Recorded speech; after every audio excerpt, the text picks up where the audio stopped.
दुनिया की ताकतें असले के साथ, जुल्म के साथ, बुलडोजर के साथ, तशद्दुद के साथ डराने की कोशिश कर सकती है। मोहतरम नाज़रीन इकराम, अस्सलामु अलैकुम वरहमतुल्लाहि वबरकातुहू। आप लोग अच्छी तरह जानते हैं कि मुल्क का हालात क्या है। अभी जगह जगह तशद्दुद और जगह जगह खुराफात हो रहे हैं। ट्रेन में हादसात हुए, मेवात में हादसात हुए, इमाम साहब को मस्जिद में कत्ल कर दिया गया, ट्रेन में 3 मुस्लिम भाइयों को गोली मारकर शहीद कर दिया गया। तो ये जगह जगह तशद्दुद फैल रही है। अब आइए इसके मुतालिक और हुकूमत के मुतालिक शाही इमाम पंजाब लुधियाना क्या फरमाते हैं, आपके सामने स्क्रीन पे हम लगा रहे हैं उनकी वीडियो। आप उनको सुने और कमेंट में ज़रूर ख्याल इजहार पेश करें। चैनल को सब्सक्राइब ज़रूर करें। जो पावर में आने के बाद जुल्म कर रहे हैं वो ये ना समझें कि हम बड़े इज्जतदार बन गए हैं। तुम दुनिया के सामने बेनकाब हो रहे हो और दुनिया देख रही है कि तुम किस मिजाज के इंसान हो। तुम बेनकाब हो रहे हो दुनिया के सामने। चंद घरों की मिसमारी और चंद झूठे मुकदमात मोहम्मद रसूलुल्लाह सल्लल्लाहु अलैहि वसल्लम के चाहने वालों को खौफजदा नहीं कर सकते।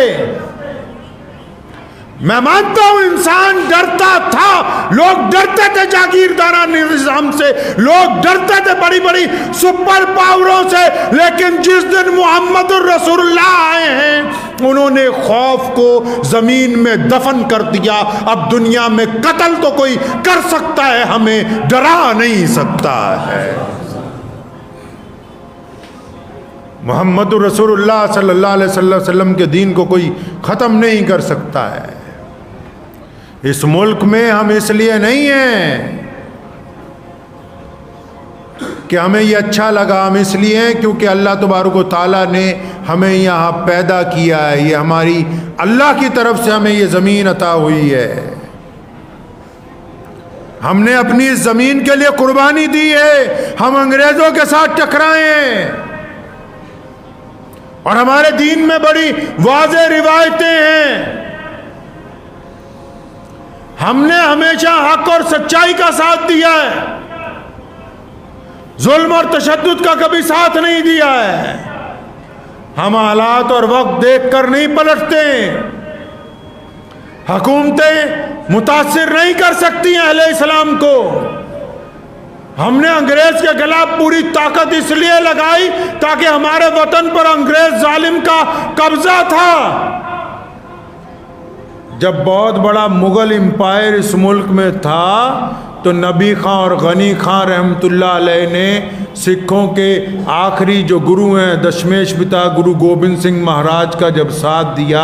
लोग तो सरकारों का साथ दिया करते हैं, हमने इसलिए उनका साथ दिया कि इस्लाम ने ये हमें तालीम दी है कि अगर हुकूमत में कोई बड़ा जालिम भी तुम्हारे हम मज़हब भी बैठा हो तब भी हम हक और इंसाफ के साथ खड़े होते हैं। दुनिया का जो निज़ाम है वो इस्लाम को मुतासिर नहीं कर सकता है।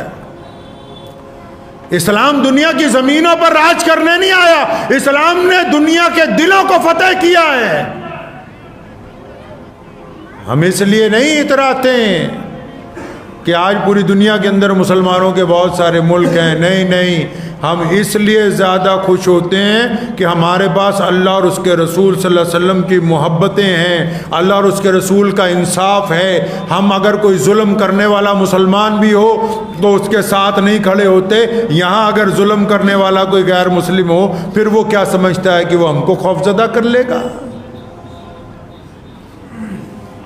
सरकार चाहे जितनी मर्जी मूर्ख दर्शक बनी रहे, पूरी दुनिया देखती है, दुनिया देखती है। मैं तो इतनी सी बात जानता हूँ, बहुत सारे मुसलमान सोशल मीडिया के ऊपर चाहते हैं कि हम भी उन्हीं की तरह भड़काऊ बातें करें, उनकी तरह धमकियाँ दें। इस्लाम बड़ा ताकतवराना मज़हब है, इस्लाम बड़ा इज़्ज़त वाला मज़हब है, इस्लाम बड़ी अज़मत और शौकत वाला मज़हब है, इस्लाम बड़ी मोहब्बत और हलीमी वाला मज़हब है। इस्लाम अपनी तादाद पर नहीं इतराता। इस्लाम बंदे के किरदार की बात करता है, किरदार की बात करता है।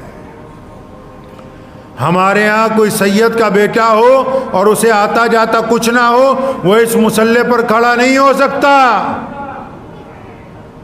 और द्रविड़ों में से जिसने कुरान को हिफ्ज किया हो, जो अल्लाह और उसके रसूल की इताअत करता हो, तो वो इस मुसल्ले पर आगे खड़ा है, बाकी उसके पीछे खड़े हैं। इस्लाम में गोरे और काले की तमीज नहीं है। मैं मानता हूं दुनिया की ताकतें असले के साथ, जुल्म के साथ, बुलडोजर के साथ, तशद्दुद के साथ डराने की कोशिश कर सकती हैं, लेकिन गोरे और काले को एक साथ गले मिलाने की ताकत हमारे अलावा किसी में नहीं है। छुआछूत के खात्मे का दम हमारे अलावा कोई नहीं रखता। गरीब के कंधे से कंधा मिलाने की बात इस्लाम के अलावा कोई नहीं करता। अपनी थाली का खाना दूसरे के आगे रखने का दर्स और कोई नहीं देता। अपने गैर मुस्लिम पड़ोसी के लिए अपनी जान कुर्बान करने का सबक इस्लाम ने हमको पढ़ाया है। अपने मुल्क के लिए चाहे राज कोई भी करता हो, अपनी जान की कुर्बानी देने का दर्स इस्लाम ने हमको दिया है। दुनिया हमसे बेहतर असला ला सकती है, हमसे बेहतर किरदार नहीं ला सकती। और बात दुनिया में किरदार की होती है। जंग एक दिन लड़ी जाती, 2 दिन लड़ी जाती, किरदार सारी जिंदगी का होता है। तो इसलिए मुल्क के जो हालात हैं, घबराएं नहीं, घबराने की कोई बात नहीं। हमेशा याद रखें, जो ऊंचे पहाड़ होते हैं, बादल वही बार बार उन्हीं को आके गिरते हैं। एक वाकया मैं आपको सुनाता हूँ, उसके बाद बात ख़त्म कर देता हूँ। बड़ा खूबसूरत किस्सा याद आ गया। सैयदना बिलाल रज़ियल्लाहु ताला अन्हु घर पहुँचे मक्के में, अभी मदीना नहीं पहुँचे, अभी सरकार नहीं मुसलमानों की बनी, अभी मक्के के दिन चल रहे हैं, लोग मारते हैं, ईंटें पत्थर रोड़े। तो घर पहुँचे तो वालदा ने कहा, बिलाल मैं चाहती हूँ कि हम मक्का छोड़ दें, बाहर चलें, दूर चलते हैं। तो घर तो छोटा सा है, बिलाल गुलाम है, छोटी सी झोंपड़ी है, गरीब आदमी है, कोई खेत खलियान नहीं, जानवर नहीं, माल मवेशी नहीं। लेकिन हुजूर सल्लल्लाहु अलैहि वसल्लम के आशिक अपनी माँ को प्यार से पूछा, अम्मा जी आपको ये बात किसने समझाई कि हम मक्का छोड़ दें? आपके दिल में तो ये बात आ नहीं सकती। बात तो उसके अगर एक बंदा जिसके पास हो ही कुछ ना, वो सोच सकता है कि मैंने सफ़र करना। सफ़र का इरादा भी तब होता है ना, कार बाहर खड़ी, आप कहते नहीं चलो सेल्फ मारेंगे चलेंगे, जेब में पैसे हैं कि चलो बाहर कुछ घूम फिर के खा के आए। जिसके पल्ले ही कुछ ना हो वो सोचता है कि गेड़ी मारनी है, वो सोचता है कि कपड़े की दुकान पे जाके कपड़ा खरीदना है, वो नहीं सोच सकता। अपनी माँ को पूछा, अम्मा जी आपको ये बात किसने समझाई है? फरमाया, बिलाल आज अबू जहल आया था हमारे घर। अबू जहल आया खुद। अबू जहल कौन है?